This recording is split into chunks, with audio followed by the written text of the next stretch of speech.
With Russell Wilson signing with the Giants, the NFL quarterback carousel is starting to take shape a little bit, and that is great news for Terry Fontenot and the Falcons, and it's one big step closer to their big gamble of holding on to Kirk after the 5th day of the new league year and taking on a $10 million roster bonus, paying off.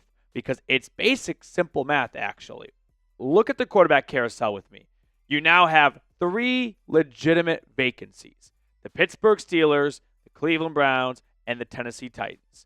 And there are really only 2 remaining quarterbacks: Aaron Rodgers, who I expect to sign with the Steelers, and Cam Ward from the NFL draft to be picked by the Tennessee Titans first overall.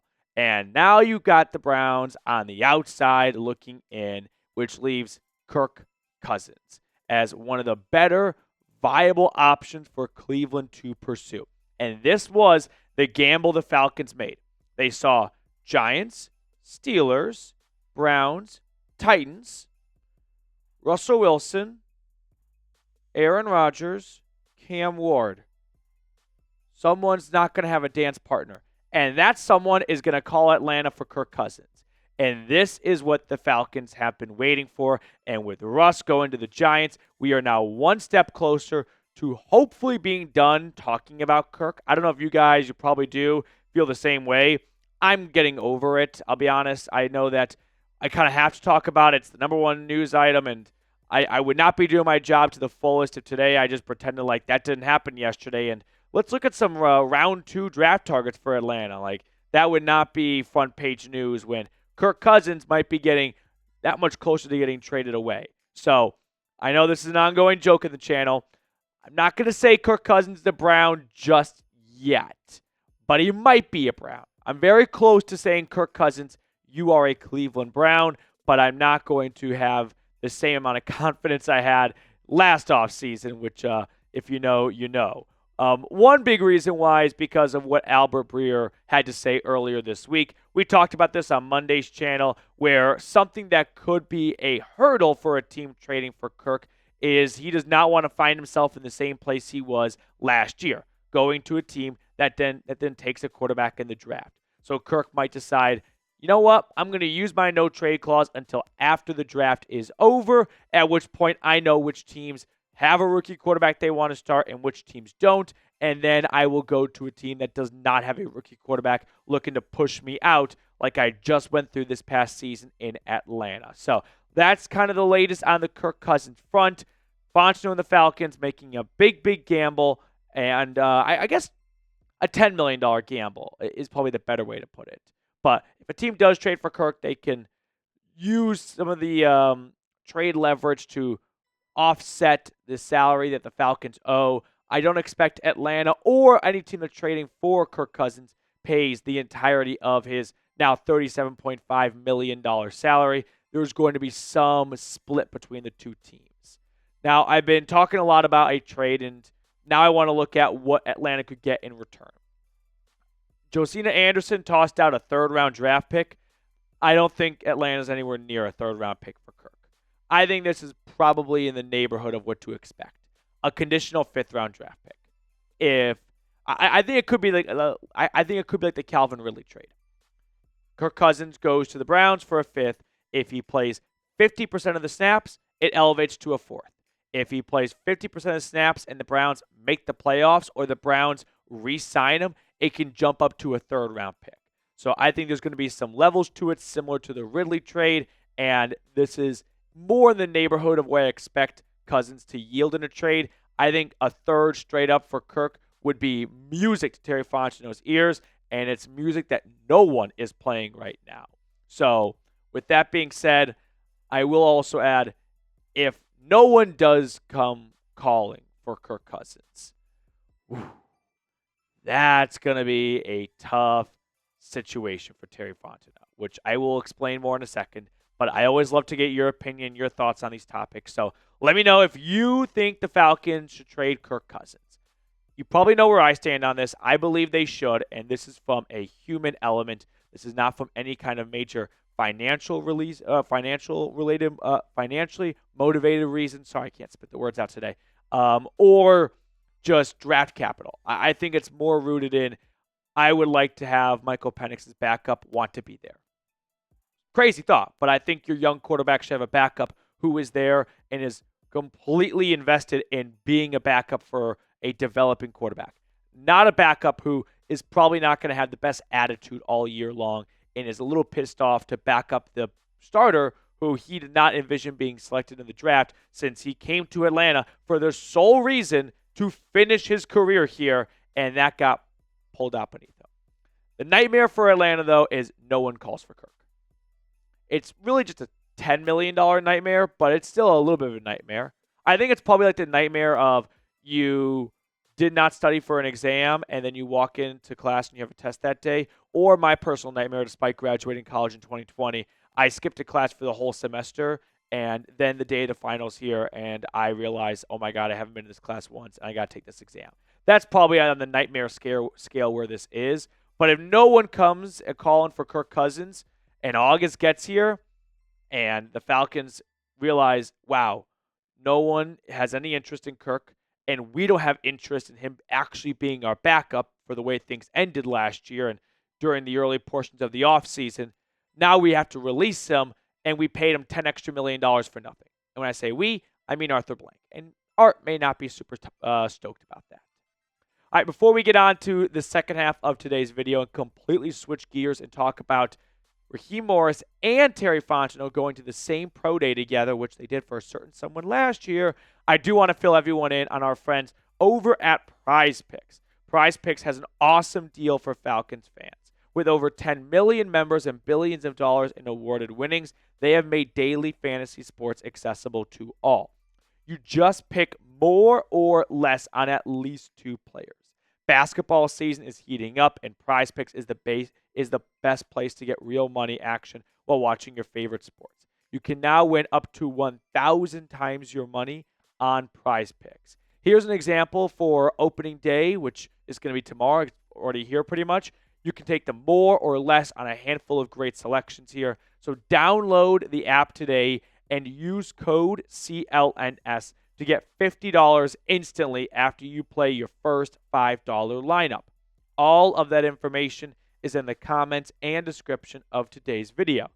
Download the app today and use code CLNS to get $50 instantly after you play your first $5 lineup. PrizePicks. Run your game. So Terry Fontenot and Raheem Morris had a little boys trip today to Columbus, Ohio for the Ohio State Pro Day, which you might interpret as that's just them doing their job. And that's not a wrong interpretation. But I think a few more details could go a long way. They were one of just 3 teams to send both their head coach and GM, them, the Bears, and the Steelers. In fact, only 6 head coaches and 6 GMs went total. And I remember last year when these two got together on a flight to the Pacific Northwest and watched Michael Penix, what happened later. So I'm going to take a closer look at who they might be taking a closer look at from the Ohio State Pro Day. Here are the top Buckeyes in this draft.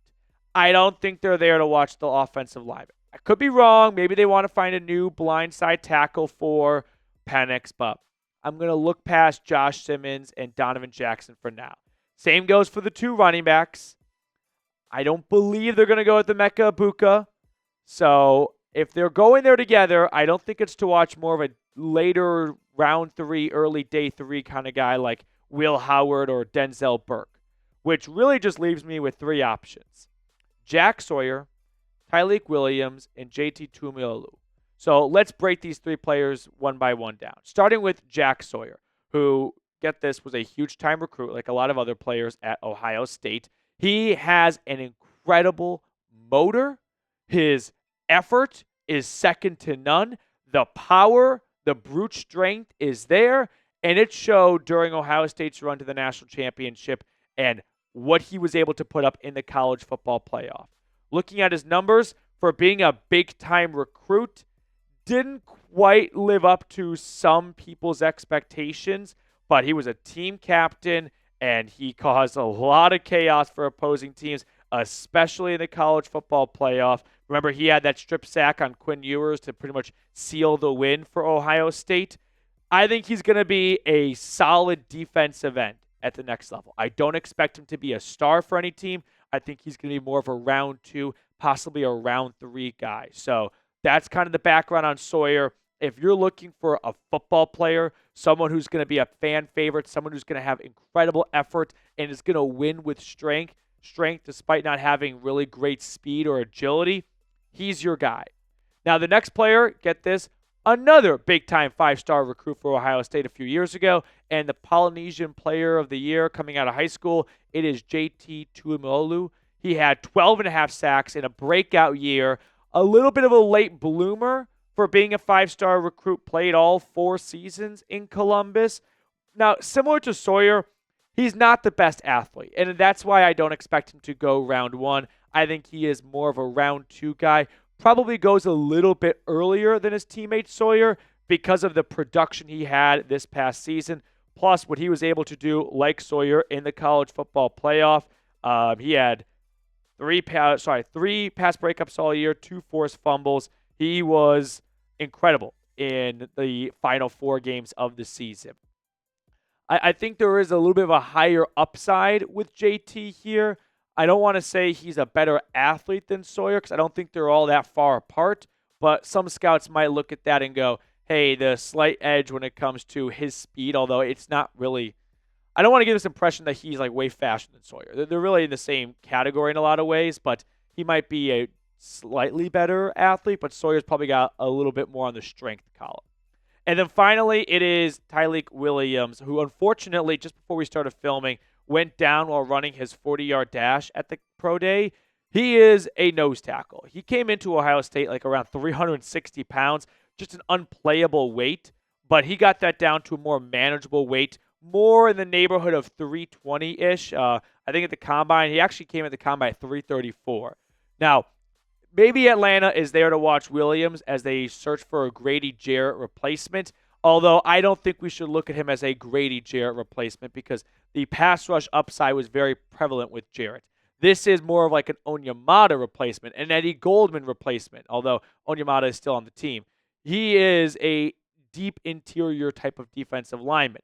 The pro with him is when he's on, he's one of like the top defensive tackles in this draft. When he's off, he doesn't look like a round 2 guy on a good day. The inconsistency is alarming for me. Now, of the 3 players there, I think you can make some good arguments for who's Atlanta watching the closest.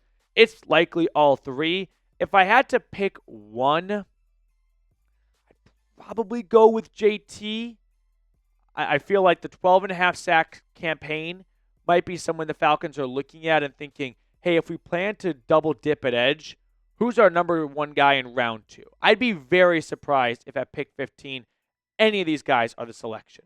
Maybe the Falcons are thinking we should do some homework on a potential trade back in round 1. Who could be our favorite target around pick 25-ish? Or maybe they're there to watch Williams, right? Maybe they're like, we know who we're going to go with in round 1. It's one of 3 guys, whoever's available, Michael Williams, James Pierce, or Mike Green.